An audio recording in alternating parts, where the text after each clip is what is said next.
8절에서 12절 말씀입니다. 잠언 31장 8절에서 12절 말씀 가지고 교독하시겠습니다. 너는 말 못하는 자와 모든 고독한 자의 송사를 위하여 입을 열지니라.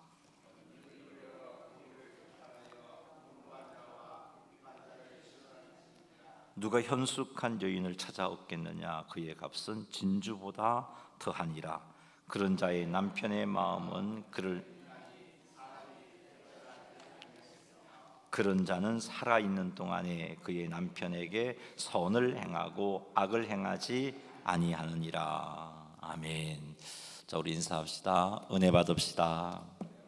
하나님의 은혜가 오늘 이 시간 우리 가운데 충만하게 되기를 주의 이름으로 축복합니다. 자, 말씀 한번 배워보겠습니다. 그리스도를 닮아감 순결부터 그리스도를 전파함까지 한번 외워보겠습니다. 그리스도를 닮아감 순결, 에베소서 5장 8절 말씀. 음행과 온갖 더러운 것과 탐욕은 너희 중에서 그 이름조차도 부르지 말라. 이는 성도에게 마땅한 바니라. 그리스도를 닮아감 순결, 베드로전서 2장 11절 말씀. 사랑하는 자들아, 구름인과 나그네 같은 너희를 권하노니 영혼을 거슬러 싸우는 육체의 정력을 제어하라. 정직 너희는 도둑질하지 말며 속이지 말며 서로 거짓말하지 말며 그리스도를 닮아감 정직. 사도행전 24장 16절 말씀. 이것으로 말미암아 나도 하나님과 사람에 대하여 항상 양심에 거리낌이 없기를 힘쓰나이다. 그리스도를 닮아감 믿음. 히브리서 11장 6절 말씀. 믿음이 없이는 하나님을 기쁘시게 하지 못하나니 하나님께 나아가는 자는 반드시 그가 계신 것과 또한 그가 자기를 찾는 자들에게 상 주시는 이심을 믿어야 할지니라. 그리스도를 닮아감 믿음. 로마서 4장 20절 21절 말씀. 믿음이 없어 하나님의 약속을 의심하지 않고 믿음으로 견고하여져서 하나님께 영광을 돌리며 약속하신 것을 또한 능히 이루실 줄을 확신하였으니. 그리스도를 닮아가면 선행. 갈라디아서 6장 9절 10절 말씀. 우리가 선을 행하되 낙심하지 말지니 포기하지 아니하면 때가 이름에 거두리라. 그런즉 우리는 기회 있는 대로 모든 착한 일을 하되 더욱 믿음의 가정들에게 할지니라. 그리스도를 닮아감 선행. 마태복음 5장 16절 말씀. 이같이 너희 빛이 사람 앞에 비치게 하여 그들로 너희 착한 행실을 보고 하늘에 계신 너희 아버지께 영광을 돌리게 하라. 새로운 삶 중심 되신 그리스도. 고린도후서 5장 17절 말씀. 그런즉 누구든지 그리스도 안에 있으면 새로운 피조물이라. 이전 것은 지나갔으니 보라 새 것이 되었도다. 새로운 삶 중심 되신 그리스도. 갈라디아 2장 20절 말씀. 함께 십자가에 못 박혔나니 그런즉 이제는 내가 사는 것이 아니요 오직 내 안에 그리스도께서 사시는 것이라. 이제 내가 육체 가운데 사는 것은 나를 사랑하사 나를 위하여 자기 자신을 버리신 하나님의 아들을 믿는 믿음 안에서 사는 것이라. 새로운 삶 그리스도께 순종. 로마서 12장 1절 말씀. 그러므로 형제들아, 내가 하나님의 모든 자비하심으로 너희를 권하노니 너희 몸을 하나님이 기뻐하시는 거룩한 산제물로 드리라. 이는 너희가 드릴 영적 예배니라. 새로운 삶 그리스도께 순종. 요한복음 14장 21절 말씀. 나의 계명을 지키는 자라야 나를 사랑하는 자니 나를 사랑하는 자는 내 아버지께 사랑을 받을 것이요 나도 그를 사랑하여 그에게 나를 나타내리라. 새로운 삶 말씀. 히브리서 3장 17절 말씀 16절. 모든 성경은 하나님의 감동으로 된 것으로 교훈과 책망과 바르게 함과 의로 유익하기에 유익하니. 새로운 삶 말씀. 여호수아 1장 8절 말씀. 이 율법책을 내 입에서 떠나지 말게 하며 주야로 그것을 묵상하여 그 안에 기록된 대로 다 지켜 행하라. 그리하면 내 길이 평탄하게 될 것이며 내가 형통하리라. 새로운 삶 기도. 요한복음 15장 7절 말씀, 너희가 내 안에 거하고 내 말이 너희 안에 거하면 무엇이든지 원하는 대로 구하라, 그리하면 이루리라. 새로운 삶 기도, 빌립보서 4장 6절 7절 말씀, 아무것도 염려하지 말고 다만 모든 일에 기도와 간구로 너희 구할 것을 감사함으로 하나님께 아뢰라. 그리하면 하나님의 평강이 그리스도 예수 안에서 너희 마음과 생각을 지키시리라. 새로운 삶 교재, 마태복음 18장 20절 말씀, 두세 사람이 내 이름으로 모인 곳에는 나도 그들 중에 있느니라. 새로운 삶 교재, 히브리서 10장 24절 25절 말씀, 서로 돌아보아 사랑과 선행을 격려하며 모이기를 피하는 어떤 사람들의 습관과 같이 하지 말고 오직 권하여 그날이 가까움을 볼수록 더욱 그리하자. 새로운 삶 증거, 마태복음 4장 19절 말씀, 말씀하시되 나를 따라오라, 내가 너희를 사람을 낚는 어부가 되게 하리라 하시니. 새로운 삶 증거, 로마서 1장 16절 말씀, 내가 복음을 부끄러워하지 아니하노니 이 복음은 모든 믿는 자에게 구원을 주시는 하나님의 능력이 됨이라. 먼저는 유대인에게요 그리고 헬라인에게로다.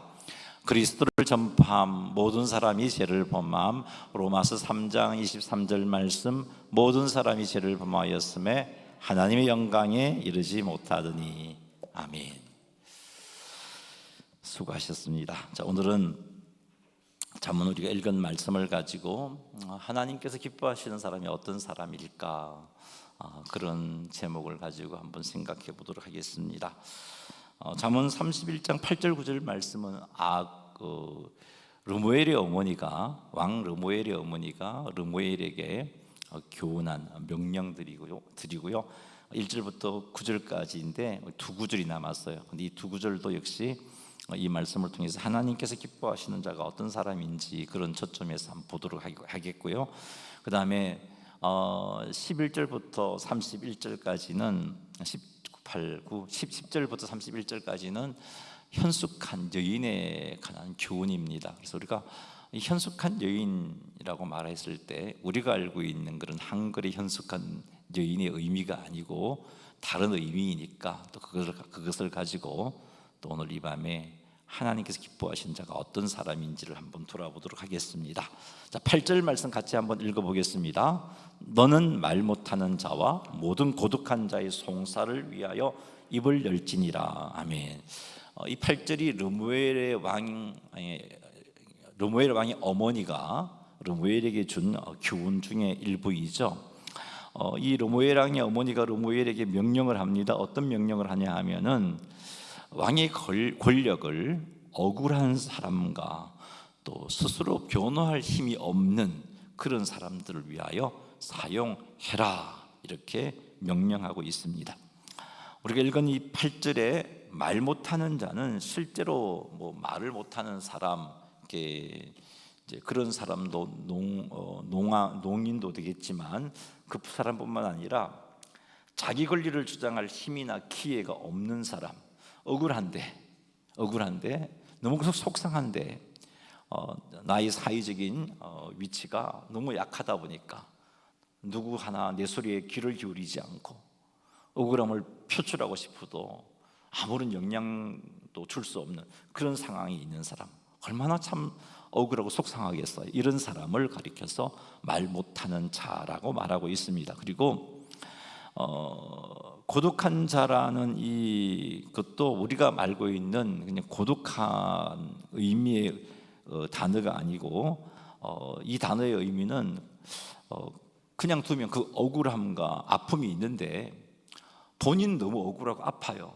하지만 워낙 사회적인 약자다 보니까 시간이 흐르면 그냥 사람들이 잊혀져 버리는, 그리고 얼마나 힘들겠어요. 그 사람은 나는 너무나 아픈데, 나는 너무나 억울한데, 근데 내가 너무 약한 존재이다 보니까 누가 하나 알아주지도 않고 시간이 흐르다 보니까 다 잊어버리는 그런 상태의 사람을 고독한 사람이라고 말합니다. 때로는 이 고독한 이런 여기서 말하고 있는 고독한 사람과 같은 모습이 나타나는 것은 부끄럽기 때문에 자신의 억울함을 표출하지도 못할 수도 있겠고요. 또 정죄에 대한 두려움 때문에 내가 억울하다고 말하면 또 그것을 가지고 말꼬투리를 잡아서 나를 정죄할 것에 대한 두려움 때문에, 뭐 소문에 대한 염려 때문에, 또 관계가 너무 공동체 안에서 너무 약하다 보니까 공동체에 또는 그 공동체에 짐이 되고 싶지 않은 마음에서 억울한 일을 당했지만, 아픔을 겪었지만 아무것도 하지 못한 채 억울함과 아픔을 겪고 있는 자, 이런 자들이 여기서 말하는 고독한 자를 의미합니다. 제가 관계의 약함이라는 표현을 썼는데, 공동체 안에서 자기의 억울함을 들어주고 도와줄 사람이 없는 상태의 사람, 공동체에 속해 있긴 있지만 그 공동체 속에서 인간관계가 너무 약하다 보니까 나의 억울함을 들어주고 또 도와줄 사람이 없는 그런 사람을 가리켜서 관계가 약하다라고 표현합니다. 자, 이런 사람들은 어떻게 행동하겠어요? 혼자 울겠죠? 혼자 판단하겠죠? 혼자 버티다가 혼자 무너지게 되는 거죠. 자, 이런 사람들에 대해서 르무엘의 어머니는 르무엘 왕에게 이런 자들을 위하여 입을 열라라고 그렇게 명령하고 있습니다. 여기서 입을 열라는 것은 단순하게 그들을 위해서 말하라 뭐 그런 뜻보다는 정말 적극적으로 개입해서 그들을 변호해주고 그들의 억울함을 풀어주라 하는 그런 명령입니다. 자, 이 말씀을 통해서 우리는 하나님께로부터 권위를 부여받은 사람, 권세를 부여받은 사람은 공의를 이루어야 할 책임이 있구나 하는 것을 이 말씀을 통해서 깨닫습니다. 성경에서 말하는 권위는 하나님께서 어떤 사람이 권위를 주고 어떤 사람이 권세를 주신 그것은 자기 과실을 위하여서 주신 게 아니란 말이죠. 성경에 의하면 하나님께서 우리에게 권위와 권세를 주신 것은 약자를 보호하고 악을 억제하고 억울함을 바로 잡기 위해서 하나님께서 허락한 것임을 우리에게 말씀해 주고 있습니다. 르무엘 왕에게 준 말씀이지만 이 말씀은 우리에게도 해당되어지는 말씀인데, 왜 그러냐 하면 우리는 하나님께로부터 권위를 부여받은 자입니다.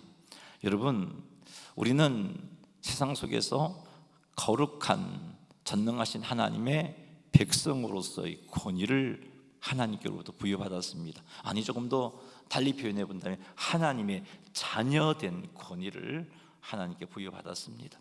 예수님께서 이런 우리를 향하여 너희는 세상의 빛이다, 소금이다, 세상의 빛과 소금으로서의 권위를 부여해 주셨습니다. 그리고 우리는 하나님의 영광을 위하여 살아가야 할 그런 존재 이유를 가지고 있는 자들입니다. 하나님의 영광을 위하여 우리를 창조하셨고 하나님의 영광을 위하여 살도록 우리를 재창조하셨고 구원해 주셨고 그렇게 하신 겁니다. 그래서 우리는 하나님의 영광을 위하여 살아야 할 존재라는 거죠. 그런데 참으로 우리 공동체 안에 있는 약한 사람, 앞에서 말한 공고한 사람, 누구 하나 도와줄 수 없는 사람, 억울하지만 누가 하나 이 문제를 해결해 줄 수가 없어서 아파하고 있지만 시간이 가면 어느새 잊혀져 버리는, 얼마나 참 힘들겠어요, 그렇죠? 그런 사람들조차도 하나님의 형상을 가지고 있는 존재이잖아요. 하나님께 영광을 돌려야 할 그런 존재인 우리가 하나님의 형상을 지니고 있는 사람들이 이렇게 억울한 모습으로 있는 것을 볼 때에 마땅히 우리는 그를 위해서 그의 억울함을 위해서 개입하고 그의 억울함을 위해서 말해주고 풀어줄 수 있는 그런 삶을 살아야 한다는 것을 깨닫습니다. 그리스도께서는 우리를 위해 십자가에 죽으시고 중보자가 되셨는데, 우리는 예수 그리스도로 말미암아 정말 죄 가운데 어찌 해볼 수 없는, 아무것도 해볼 수 없는 우리들이었잖아요.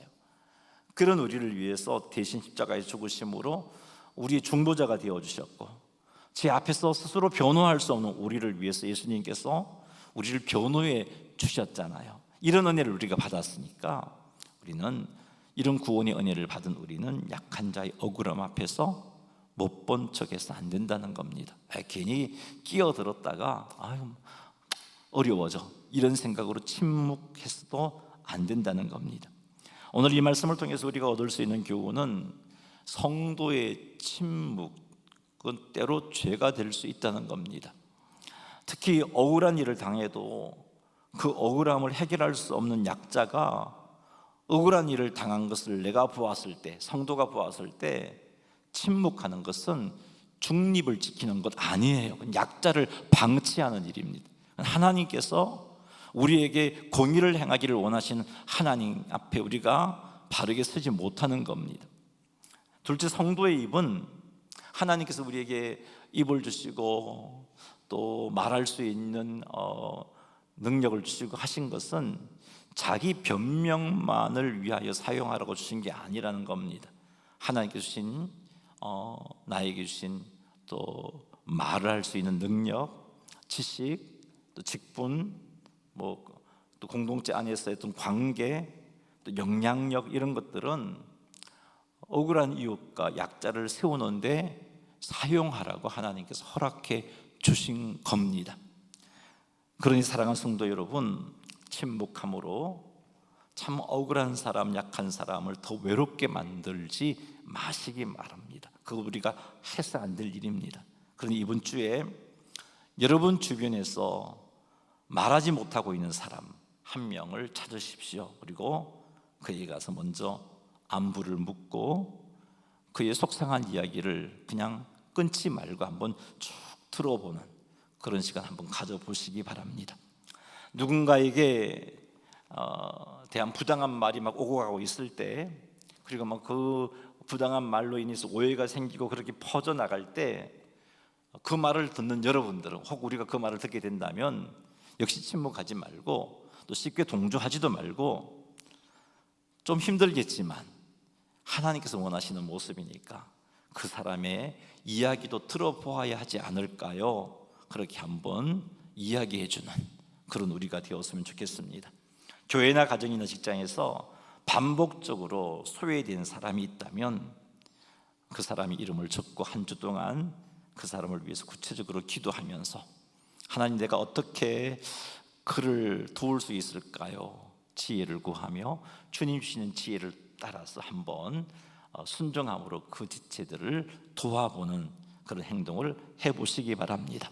내가 가진 직분과 내가 가지고 있는 전문성, 내가 가지고 있는 지식, 내가 가지고 있는 관계망으로 도와줄 수 있다면, 내 주변에 있는 그 억울한 사람을 도와줄 수 있다면 조언만 하지 말고 때로는 연락처도 주고 또 동행도 해주고 그의 억울함을 설명도 해주고 중재도 해보는 그런 모습으로 하나님의 거룩한 자녀로서 우리가 하나님 앞에 온전히 설 수 있게 되기를 주님의 이름으로 축원합니다.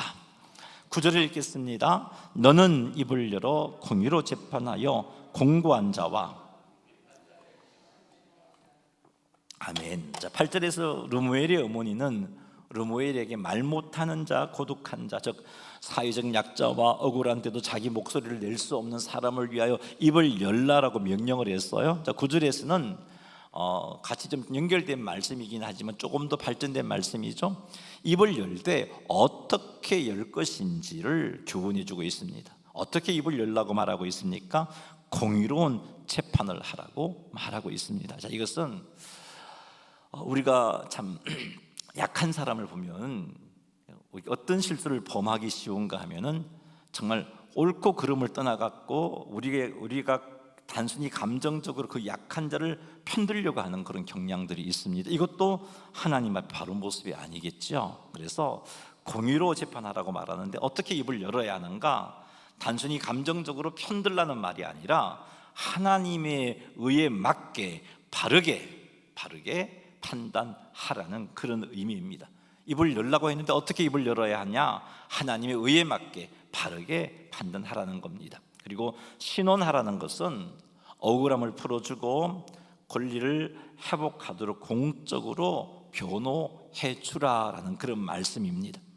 잠언 31장 9절 말씀은 권세 있는 자는, 권위를 가지고 있는 자는 자신의 권세와 권위를 이용하여 약한 자들을 보호하라 하는 그런 말씀을 하고 있습니다.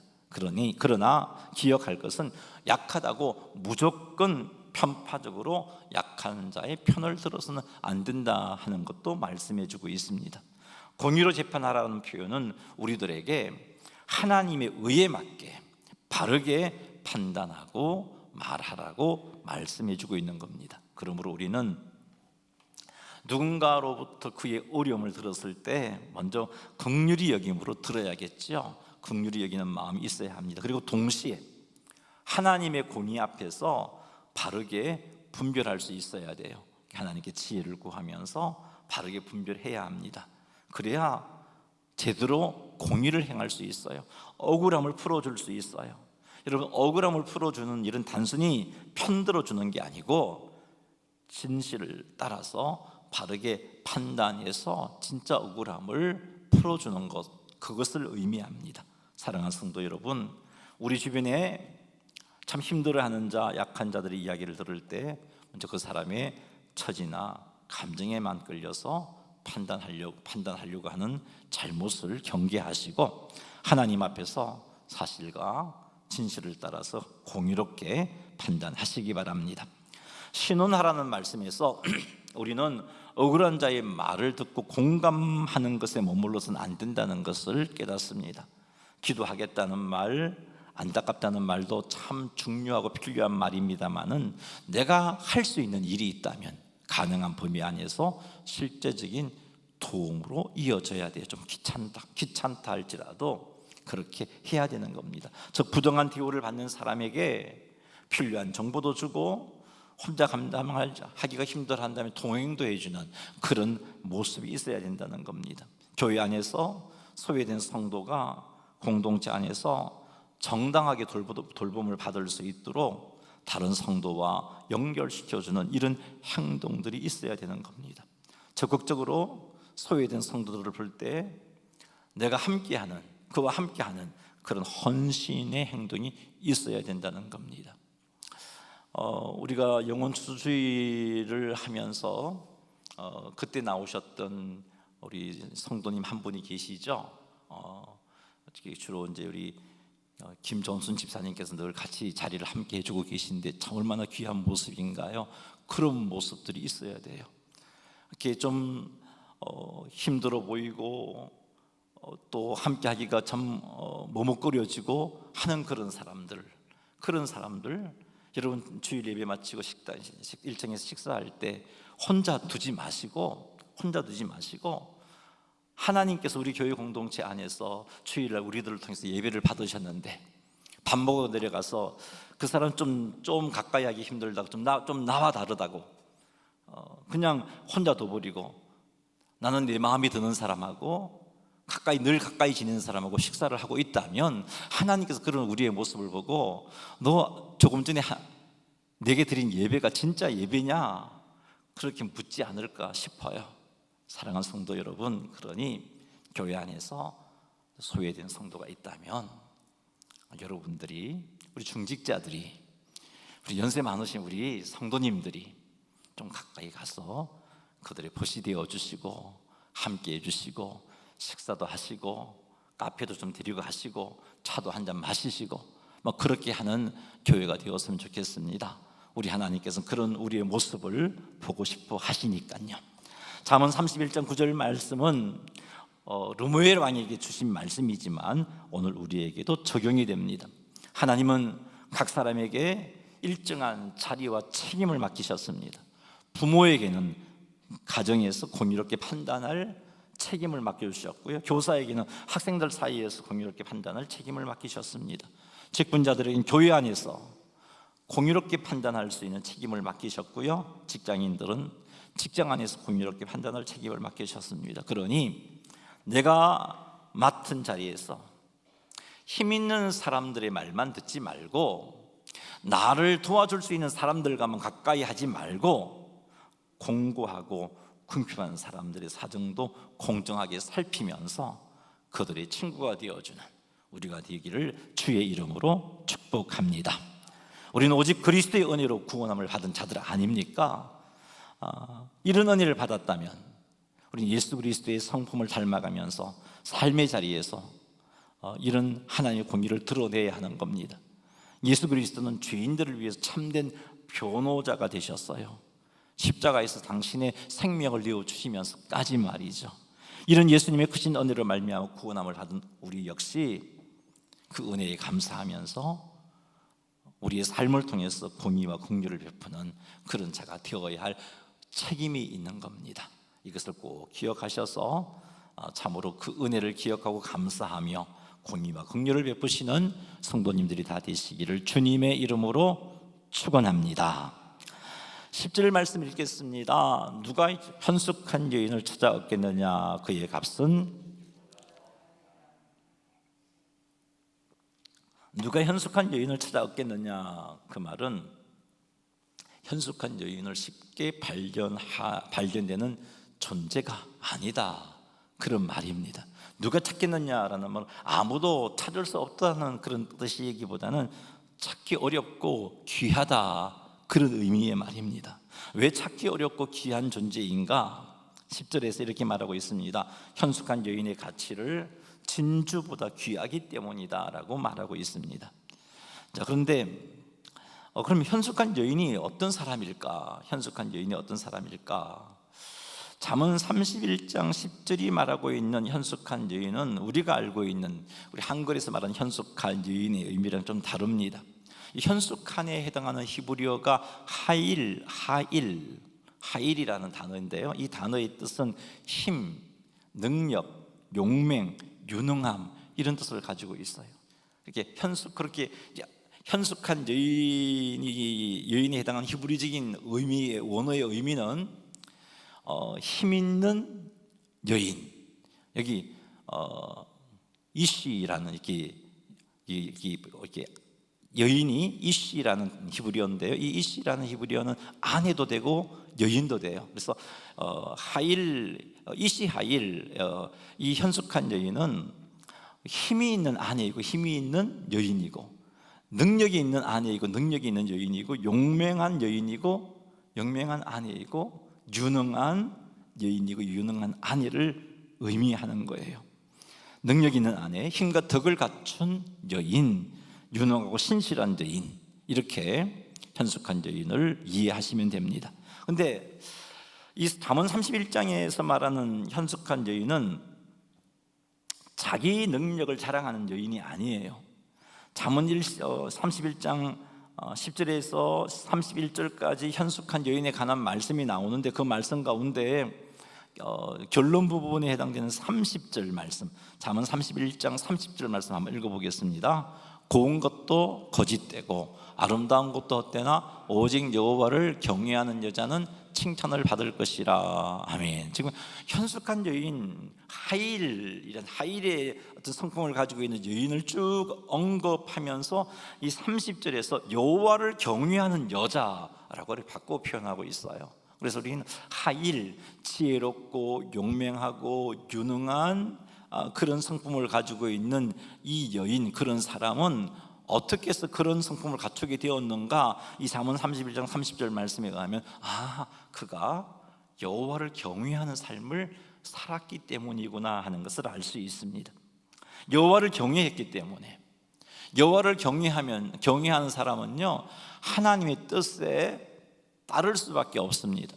여호와를 경외하는 사람은 하나님 말씀에 순종할 수밖에 없습니다. 여호와를 경외하는 사람은 우리를 행복하게 하기 위해서 하나님께 주신 말씀에 순종하며 살아갈 수밖에 없습니다. 그러니 그렇게 여호와를 경외하는 삶을 살아가는 사람은 하일의 성품을 가질 수밖에 없겠죠. 지혜로울 수밖에 없고요, 하나님의 능력이 함께하는 여인이니까 능력 있는 여인이 될 수밖에 없고요, 하나님 진리 되신 하나님의 뜻을 쫓아 살아가니까 그의 삶이 유능한 삶이 되어질 수밖에 없고요, 힘과 덕과 유능함을 갖추고 또 하나님을 경외하며 살아가니까 신실한 삶이 되어질 수밖에 없어요. 하나님을 경외함으로써 이 하일의 성품을 가졌던 성경의 우리가 잘 알고 있는 대표적인 인물을 언급해 보라면은 요셉을 들 수가 있어요. 요셉은 하나님을 경외했던 사람입니다. 하나님을 경외했기 때문에 보세요, 노예 신분으로 들어갔지만 그의 유능함이 인정되었잖아요. 그래서 그 주인이 보디발이 자기 집안 전체를 맡겨버리잖아요. 하일의 성품을 지녔던 요셉, 옥살이를 했지만 그 옥에서도 인정함을 받았잖아요. 하나님을 경외했던 요셉, 하일의 성품을 가지다 보니까 결국은 이집트의 총리가 되어서 7년 흉년으로부터 백성들을 지켜내는 놀라운 일을 하게 되잖아요. 이런 유능함, 이런 힘, 이런 것들을 통칭해서 하일이라고 그러는데, 이런 성품을 가지게 된다는 거죠.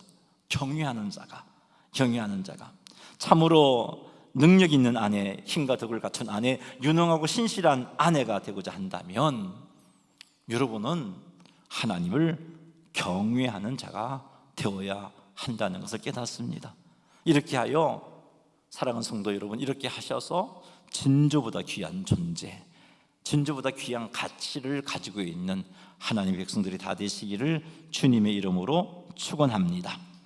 현숙한 여인은 진주보다 귀한 존재다라고 말하고 있는데, 이런 아내를 얻는 자는 복받은 자라고 할 수 있습니다. 뿐만 아니라 여인이 아니라 할지라도, 남자라 할지라도 그가 하나님을 경외한다면 그 역시 하일의 성품을 가지고 있는 남편이 되겠죠. 요셉처럼 말이죠. 능력 있는 남편, 힘과 덕을 갖춘 남편, 유능하고 신실한 남편, 그래서 진주보다 귀한 자가 되는 겁니다.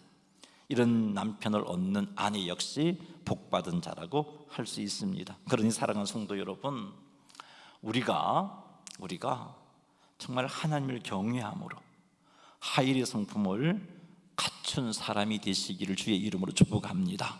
그래서 내 성별이 어떻든지 간에, 내 나이가 어떻든지 간에, 내가 있는 위치에서 이 하일의 성품을 가지고 있는 그런 하나님의 백성이 된다면 내가 속한 공동체는 행복한 공동체가 될 수밖에 없어요. 내가 하나님을 경외함으로 이 하일의 성품을 가진 그런 자가 되어진다면 내가 속한 공동체에 덕을 끼치는 사람, 내가 속한 공동체로부터 신뢰를 받는 사람, 내가 속한 공동체에 유익을 끼치는 사람이 되겠죠. 내 가정에, 내 교회 공동체에, 내 회사에, 내 삶의 현장 속에서 틀림없는 유익을 끼치는 사람이 되는 겁니다. 하나님은 이런 사람을 기뻐하십니다. 사랑하는 성도 여러분, 하나님을 경외함으로 하일의 성품을 갖추시기 바랍니다. 하나님을 경외함으로 이 하일의 성품을 갖추어서 우리의 가치가 진주보다 귀하다는 것을 우리 주변 사람들에게 드러내는 그런 복된 삶을 사시기를 주님의 이름으로 축원합니다. 11절 말씀 읽어보겠습니다. 그런 자의 남편의 마음은 그를 믿나니 산업이 핍절하지 아니하겠으며, 하나님을 경외함으로 하일의 성품을 갖춘 아내는 남편이 마음으로 신뢰할 수 있는 사람입니다. 즉 아내의 인격, 아내의 판단, 아내의 재정 사용, 아내의 성실함, 아내의 가정 돌봄, 말과 행동을 신뢰하게 된다는 겁니다. 하나님을 경외하며 하나님 말씀대로, 하나님 뜻대로 그렇게 살아가니 당연히 따라오는 결과인 겁니다. 이렇게 하나님을 경외함으로 생활하니 지혜롭지 않을 수가 없고, 하나님을 경외함으로 판단하니 그 판단이 잘못될 리가 없고, 하일의 성품을 갖추어 행동하니 그 남편의 산업이 핍절하지 않게 되고, 그 가정의 산업이 핍절하지 않게 되고, 즉 하일의 성품을 갖춘 여인의 신실함과 지혜 때문에 남편과 가정이 손해를 보지 않고 필요한 유익과 자원이 부족하지 않게 된다, 그렇게 말씀하고 있습니다. 사랑하는 성도 여러분, 신뢰받는 자가 됩시다. 내가 속한 공동체 안에서 신뢰받는 자가 되십시다.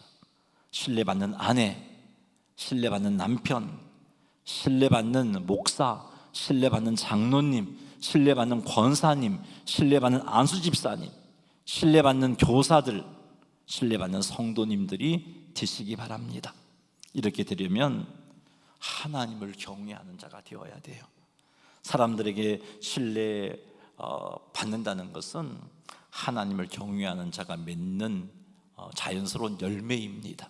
사랑하는 성도 여러분, 따라서 우리가 수십 년을 교회에 다니고 있다 할지라도 내가 내 배우자에게 신뢰를 받지 못한다면, 내가 사람들에게 신뢰를 받지 못하고 있다면 정말 나는 하나님을 경외하는 삶을 살고 있는가?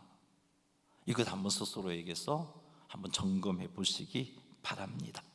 사랑하는 성도 여러분, 요셉처럼 하나님을 경외함으로 신뢰받는 우리 모두가 되기를 주님의 이름으로 축원합니다. 마지막 절 한 절 하고 마칠게요. 12절 읽겠습니다. 그런 자는 살아있는 동안에 그의 남편에게 선을 행하고 악을 행하지 아니하느니라. 아멘. 현숙한 여인, 즉 하일의 성품을 가지고 있는 여인은 살아있는 동안에 남편에게 선을 행하고 악을 행하지 않는다라고 말하고 있습니다. 살아있는 동안에라는 말은 살아있는 모든 날을 의미합니다. 즉 우리가 살아온 삶이란 게 그렇지 좋은 날만 있나요? 그렇지 않잖아요. 우리의 삶이란 게 좋은 날도 있고 나쁜 날도 있고, 기분 좋을 때도 있고 기분 좋지 않을 때도 있고, 감정이 상할 때도 있고 그렇지 않을 때도 있고, 때로는 남편이 마음에 들 때도 있고 남편이 마음에 들지 않을 때도 있고, 그렇잖아요. 그런데 그렇게 감정이 좋을 때, 남편이 마음에 들 때, 가정 형편이 넉넉할 때뿐만 아니라 감정이 좋지 않을 때도, 때로 남편이 마음에 들지 않을 때조차도 남편에게 선을 행하고 악을 행하지 않는다. 누가요? 하일의 성품을 가진 아내가 그렇다는 겁니다. 하나님을 경외하는 하일의 성품을 가진 아내는 이렇게 남편에게 선을 행하고 악을 행하지 않는 겁니다. 여기 악을 행하지 않는다는 것은 큰 죄를 짓지 않는다는 이런 뜻만이 아니라, 말로 상처를 주기는 일을 하지 않고, 속이는 일을 하지 않고, 무책임하게 행동하지 않고, 가정을 해롭게 하는 선택을 하지 않고, 남편을 무너뜨리는 행동을 하지 않는다, 그런 의미입니다. 사랑하는 성도 여러분, 그러니 하나님을 경외함으로 하일의 성품을 갖추십시오.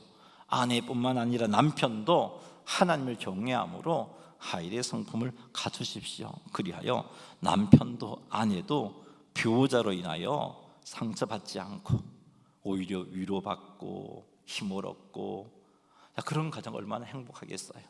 우리의 삶이란 게 항상 좋은 것만 있지 않잖아요.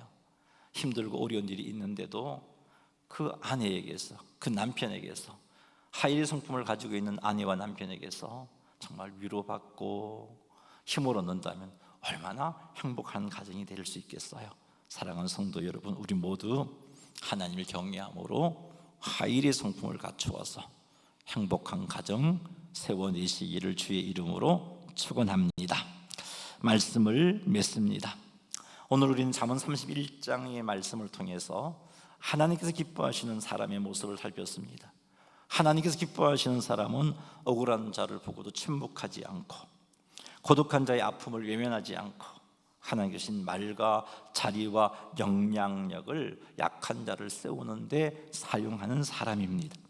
그리고 하나님께서 기뻐하시는 사람은 감정에 치우쳐 함부로 편들지 아니하고, 힘 있는 사람 편이 되지 않고, 목소리 큰 사람 편이 되지 않고, 하나님 앞에서 사실과 진실을 따라서 바르게 분별하는 사람입니다.